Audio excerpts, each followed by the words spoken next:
ನಿಮ್ಮೆಲ್ಲರ ಆಶೀರ್ವಾದದಿಂದ ಈ ರಾಜ್ಯದಲ್ಲಿ ಒಟ್ಟಾಗಿ 136 ಸೀಟು ತೆಗೆದುಕೊಂಡು ಬಂದಿದ್ದೀವಿ.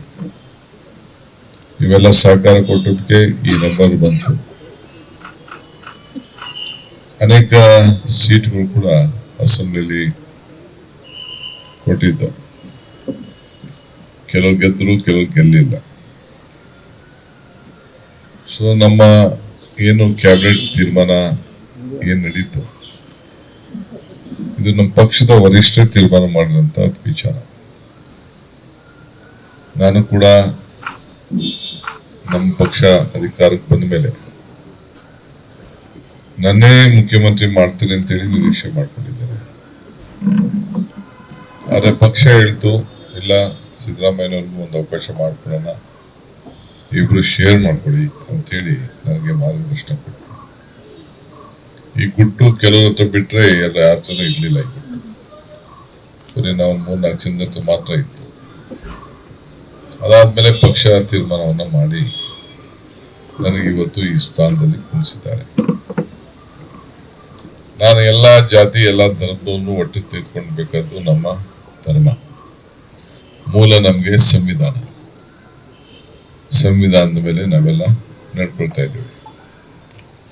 ಕಾಂಗ್ರೆಸ್ಸು ಯಾವಾಗಲೂ ಕೂಡ ನೀವು ಕಾಂಗ್ರೆಸ್ನ ತಪ್ಕೊಂಡಿದ್ದೀರಿ, ಕಾಂಗ್ರೆಸ್ ನಿಮ್ಮನ್ನ ತಪ್ಕೊಂಡಿದೆ, ಇಬ್ರು ಒಟ್ಟಿಗಿದೆ.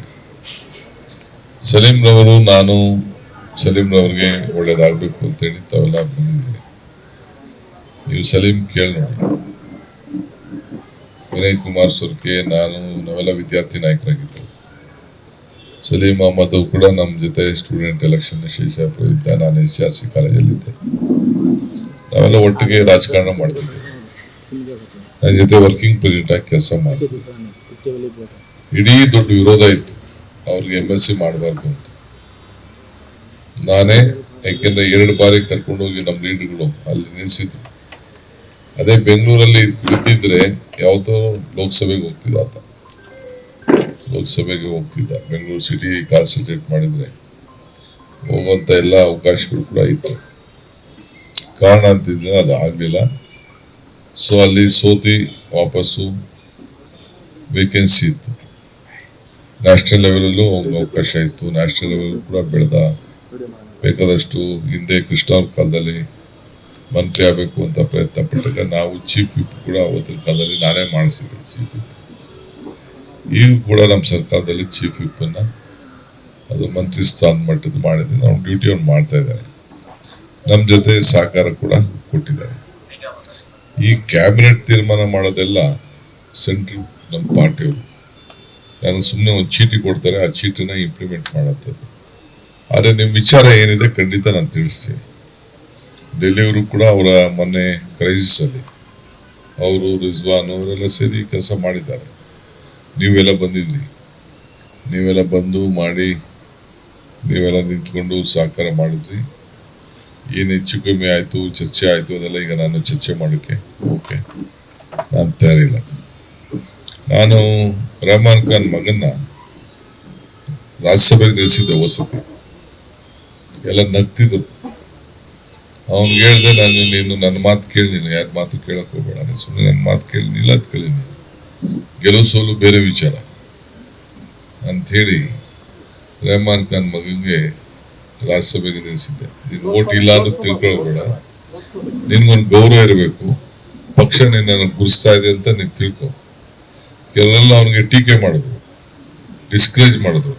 ನಾನು ಹೇಳಿದೆ, ನೀನು ಇದು ಮುಂದಕ್ಕೆ ಒಂದು ಫೌಂಡೇಶನ್ಗೆ ಏನೋ ನಾವು ನೀನು ನಿಲ್ಲಿಸಿರ್ತೀವಿ, ಗೆಲ್ಲಬೇಕು ಅಂತ ಅಲ್ಲ, ನಿನ್ನ ಪಕ್ಷ ನೀನು ಗುರುಸಿದೆ ಅನ್ನೋದು ತಿಳ್ಕೊ, ನೀನು ನಿಂತ್ಕೊ ಅಂತ ಹೇಳಿದೆ. ನಿಂತ್ಕೊಂಡ.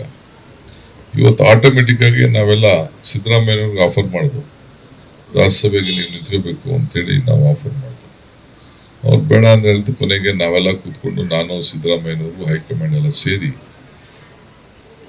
ಬಹಳ ಕಡಿಮೆ ಓಟಲ್ಲಿ ಬೆಂಗಳೂರು ಸಿಟಿಲಿ ಲೋಕಸಭೆಗೆ ಸೋತಿದ್ದ.